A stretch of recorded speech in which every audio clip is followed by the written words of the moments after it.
Welcome back or to the channel, S.E.E and Rod. And it's Thursday night. I made it up here to the Love's travel stop, Kalamazoo, Michigan.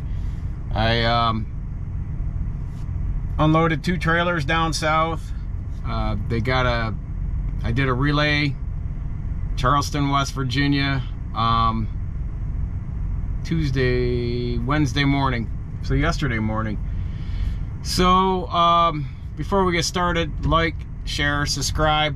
Let's help facilitate and get the channel to get pushed out there, grow, and just trying to get now marching up to the 1,000 subscriber mark. That'll open up more parameters for the channel, and that would be really appreciative. I'm just gonna see how many days I'm gonna have off going into the holiday. I know we're gonna be running hard Thursday, Friday next week. We're only running or working on Monday, so I don't know how much we're gonna get done that day. But anyhow, yeah, I got up at 4 Sunday morning, as y'all know. So I made a couple deliveries on Sunday, did my West Virginia and Virginia stops on Monday and Tuesday. Tuesday night, got up to Catlettsburg, Kentucky. Then Wednesday morning, I ran over to Nitro, West Virginia by Charleston. Got fuel, got my trailer, made a delivery there, then just basically worked all the way across 64 in northern Kentucky, down through, all the way down to Middlesboro, right at the Tennessee line where the tunnel divides the state there, on 25. Then came back up, spent the night last night in Danville, Kentucky, at a customer. He came in early, so got unloaded early there. Covered, what did I cover? 1, 2, 3, 4, 5, 6, well, 5 stops around Cincinnati, and then 1 in Moraine, Ohio. And then I made it back up here. So that, yeah, I started in Danville, Kentucky, made my run up through Cincinnati, Ohio. So got here and kind of petered out, and I just said I'm gonna get some sleep tonight. I'm basically down to 3 hours left on my clock, so I'm made it just shy of 45 minutes from the yard. So I running the fine wire there on the clock, but everything went well. Rained heavy as hell yesterday. The guys there in West Virginia said they were expecting in a 24-hour period to get 2 inches of rain. So I think they got that yesterday, because one of my customers in Winchester, Kentucky, they opened the receiving door for me to bring product in, and water was just running in out of the parking lot in through their door there. It rained basically non-stop all day yesterday, so my clothes were soaking wet, and that kind of took it out of me as far as just working in the rain, outside in the rain, unloading and moving product. So like I said, our products it can range anywhere from 100 to 450 pounds. So this isn't just moving stuff on a pallet jack. This is using a hand dolly and other means, sometimes by hand, to maneuver it around to get to get the dolly to get to it. But yeah, so looking forward to going home. I told the wife to pull stuff out of the freezer, and I was gonna do a nice steak and egg breakfast tomorrow, and then we'll probably grill tomorrow night. And then we got my wife and I, so we had a good week, and I'll go into that, the wife and I. But no, good week out here on the road. Very happy. Looks like I'll wrap it up with about 2,600 miles I did last week, and this week. So 5,200 miles in 2 weeks. That's pretty good. But the wife and I, since she moved in and then we got married shortly after, it's one thing I said to her, because in my previous marriages and just society in general, especially come Christmas time, everything was a big deal. The gifts, the gift buying, you know, running up store credit cards and just running up debt to have gifts. And Christmas is more than just buying material things that come and go. Has, you know, maybe some people have other ways of attaching themselves to memories or meaning, but the wife and I said, and she agreed, and we haven't. In 14 years, we have not exchanged Christmas gifts, anniversary, birthday, anything like that. We have not done any gift giving, or even in the Hallmark little holiday stuff. But when we want something, we, you know, we talk about it, we agree on it, and then we save up and we move forward. The last big gift we got ourselves, I got her a car, that Toyota Highlander, so then I took her old car, which is the Ford Fusion, and then I got rid of an old rusty Ford Ranger. So the car was an upgrade for me. She's got a car that meets her disability needs, and you know, we paid that off shortly thereafter we got it. And the golf cart we custom built, so, you know, we spent some bank on that, probably half the cost of a new golf cart. And but we have always made a pact that we don't just settle for something. If there's something we want, we will forward with, but we get what we want. So when we built the cart, she picked the color, we both agreed on newer style seats. You know, I did the lift kit and all that. So yeah, that's just, you know, that's what we do, is we get what we want. We don't settle, so we don't look back and say could have, should have, would have. But yeah, that's something that we do, is we just do a gift for each other that becomes something that we desire and would like to have. And it's not just a single gift. For, you know, she gets me like a watch, I get her a piece of jewelry. She goes, yeah, those would be nice, but in the end, when we go down to our property, we get to, you know, use the cart, get around, see people, because she's tried walking at the campground, and it ends up laying her up for a couple days.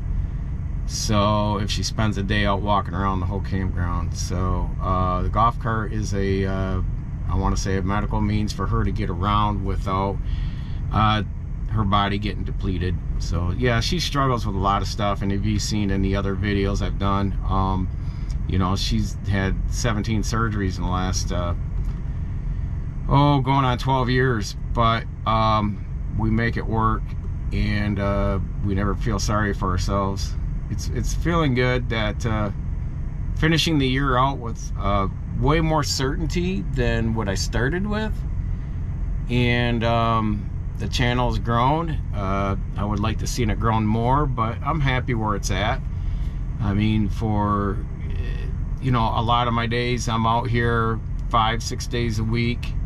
I'm also doing detailing. I'm also studying on all kinds of different facets for our businesses in the future, investing,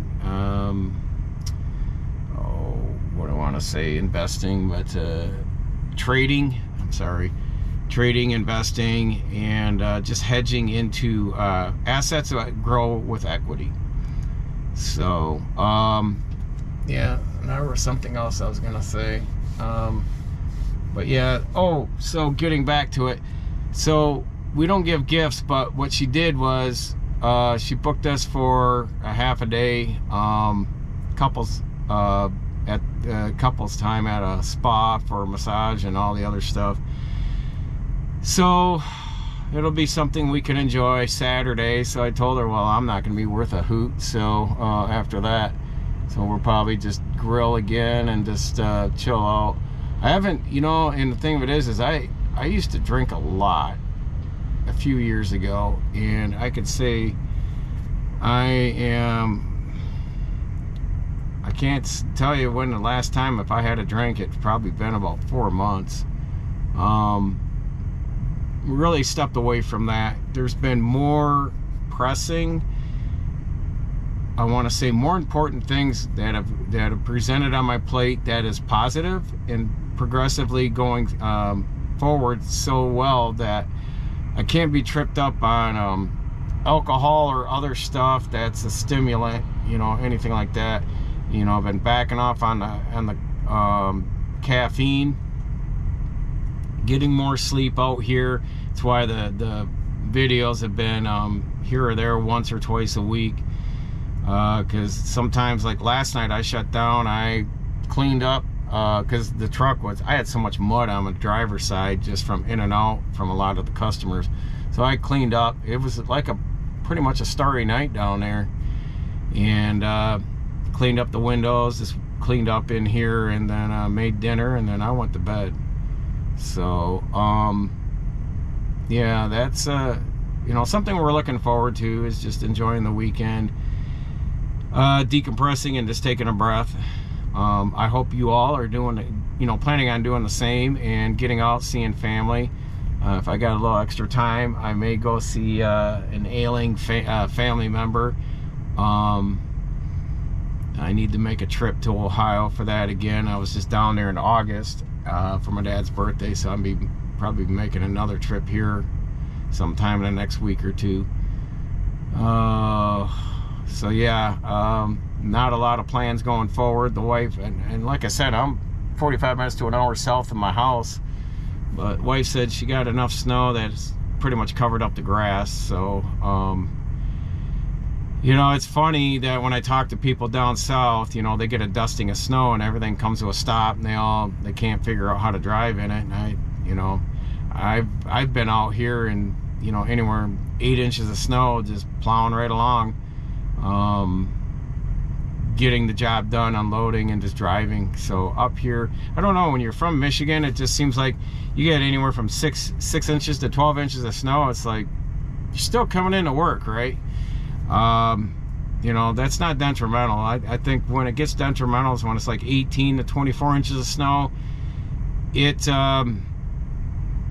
you know, it may pause and slow us down, delay us, but it still will not stop us.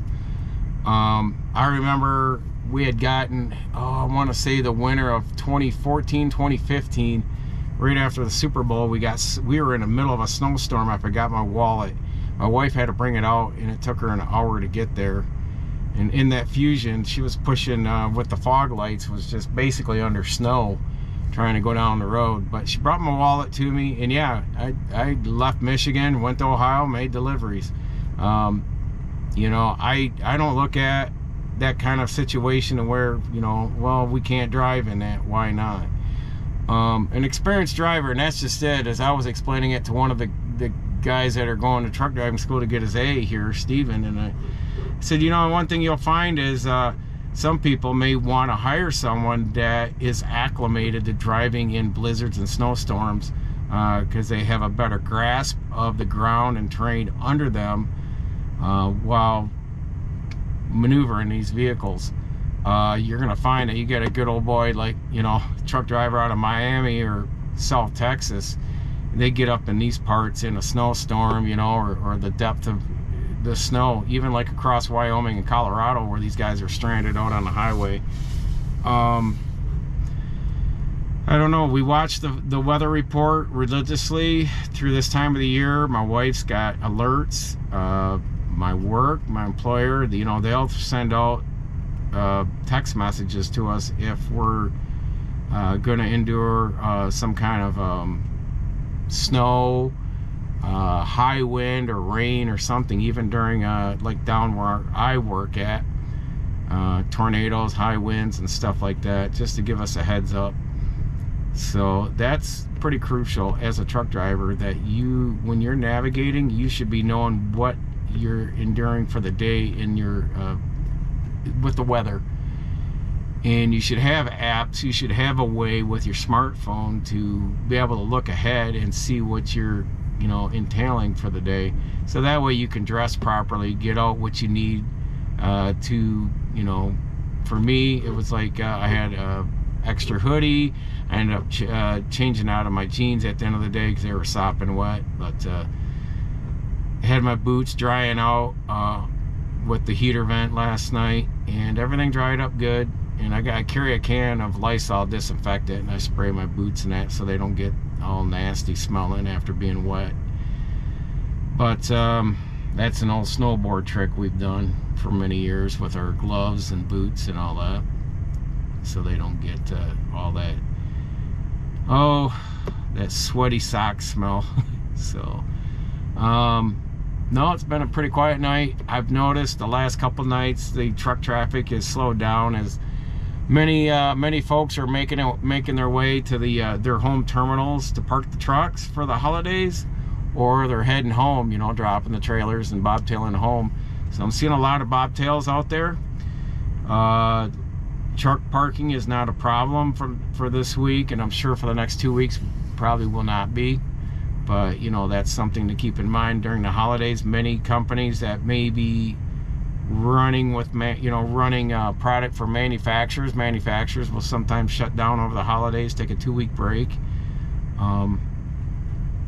I know I've had a family that's worked for GM that, you know, they'd always be on their Christmas shutdown, and then of course the new model year change shutdowns usually in July, so they always had anywhere from 2 to 3 week changeover.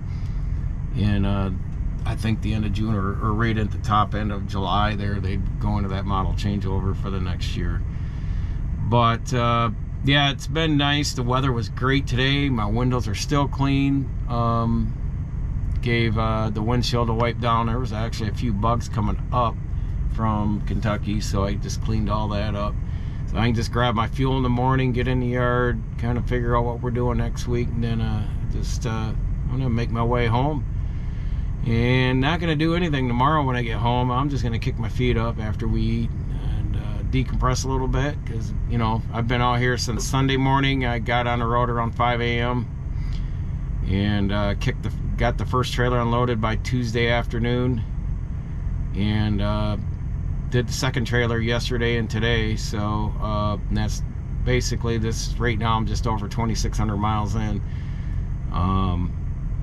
Funny that I've listened to some podcasts and that, and how a lot of these guys, drivers coming in and talking with my boss, you know, like he didn't know that on some of these licenses, your CDLs, you can be, you know, if you just test out in school anymore, and remember, I came up to where you can just get into an employer with no experience and they'll just train you in-house, and you just needed a chauffeur's license.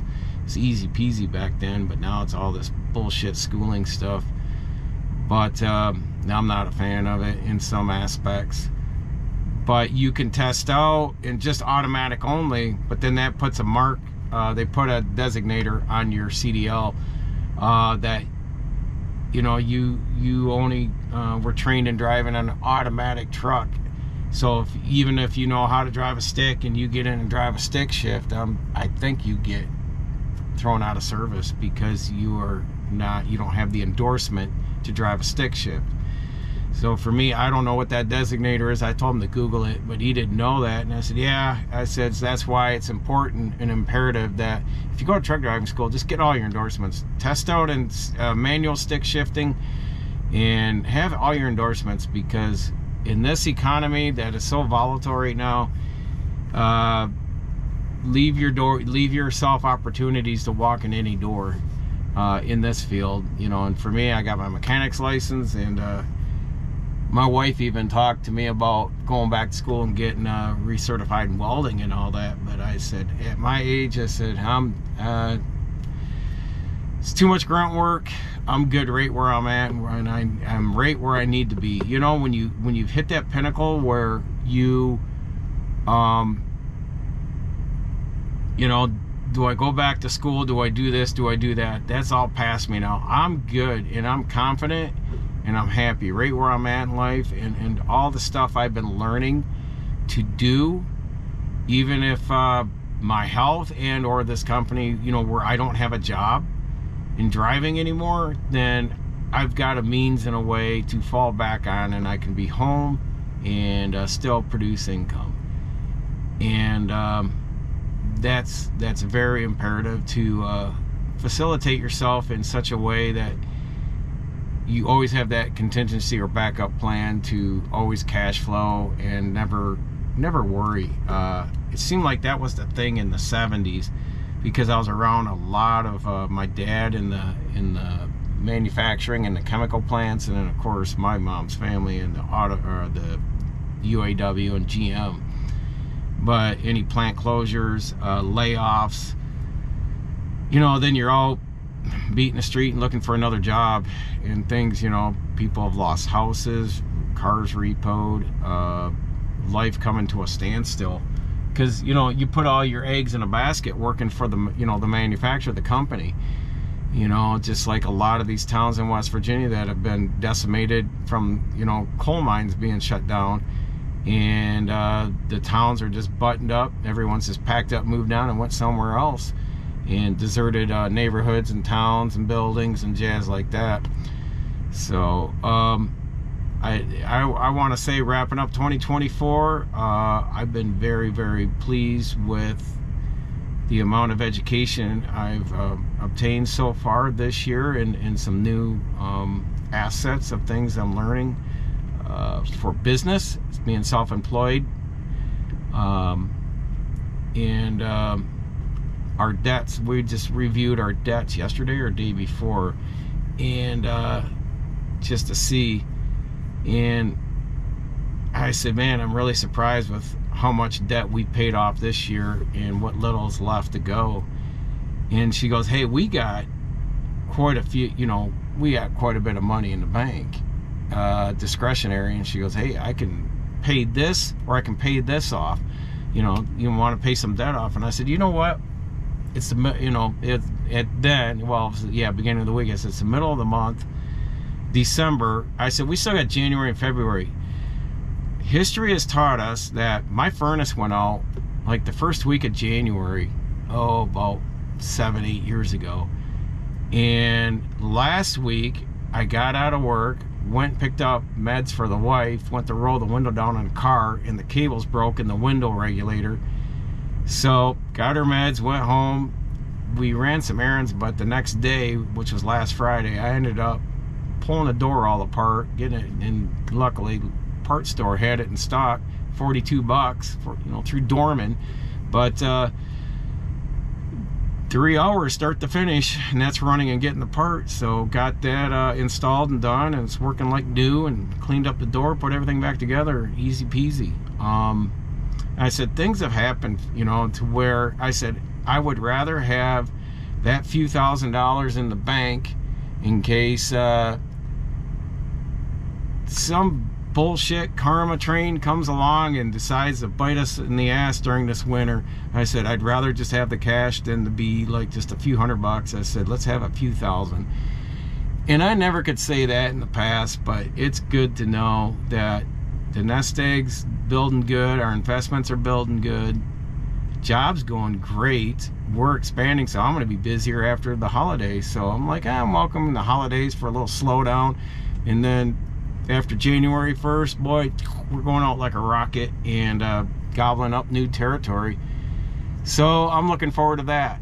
And because I love the terrain I'm in. And here's the thing is, my area, when I get down to Roanoke and all that stuff, they're in their winter right now, and it's mild, you know, 40-degree weather during the day, maybe 50, but 30, 35 at night, maybe in the 20s.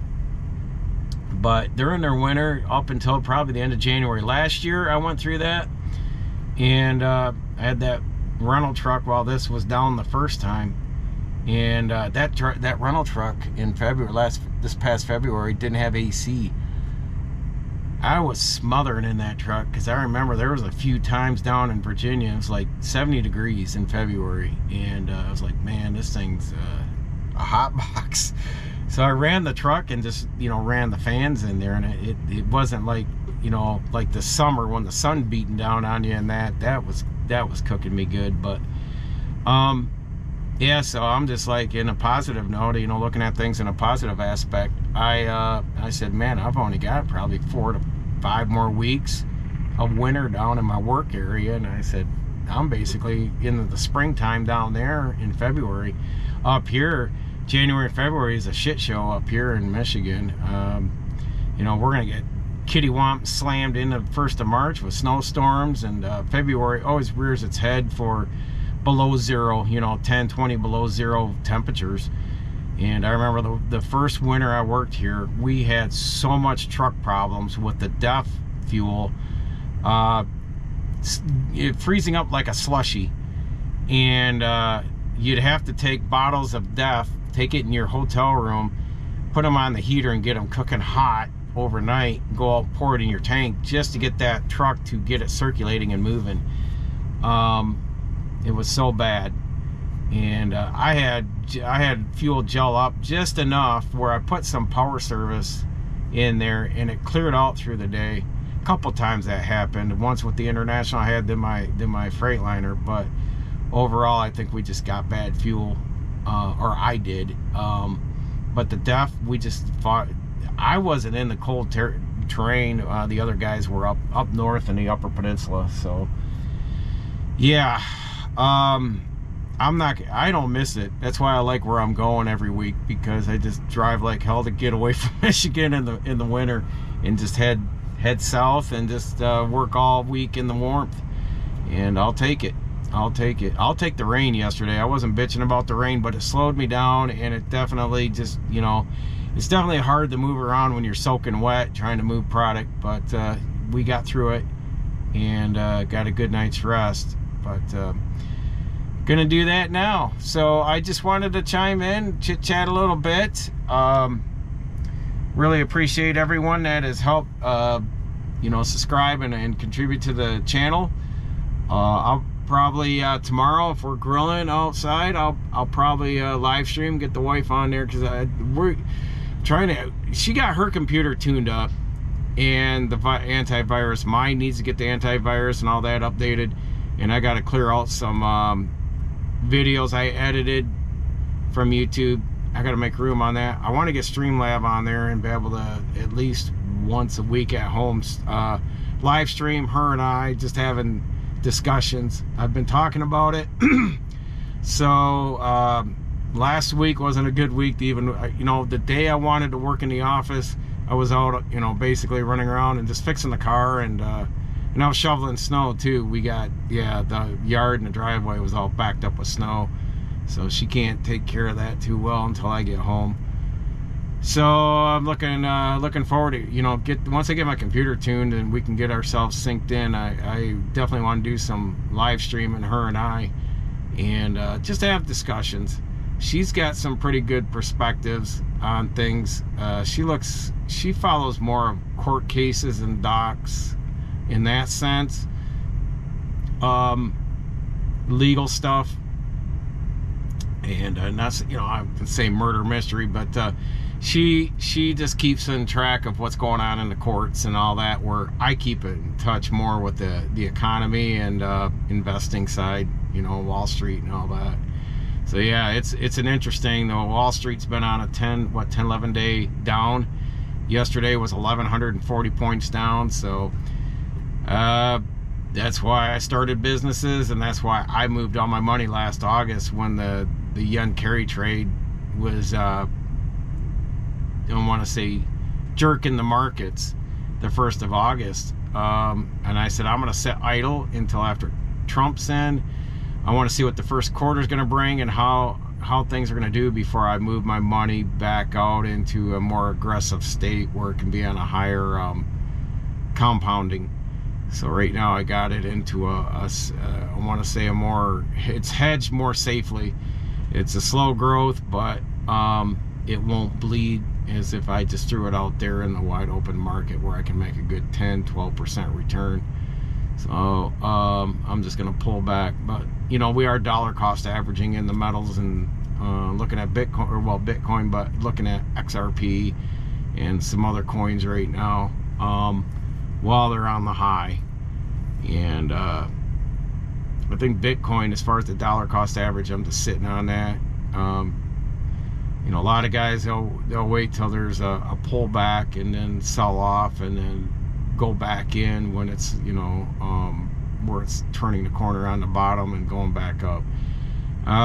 not worried about that. When you dollar cost average, you're not worrying about the lows and highs. You're just riding it out. So, anywho, that's my week. I'm gonna make something to eat, chill out, talk to the wife. But appreciate y'all. If you got in here in this late evening, appreciate you taking time out of your evening to do that. And hopefully in the next day or two we'll be chatting with y'all. So stay safe, continue educating yourself.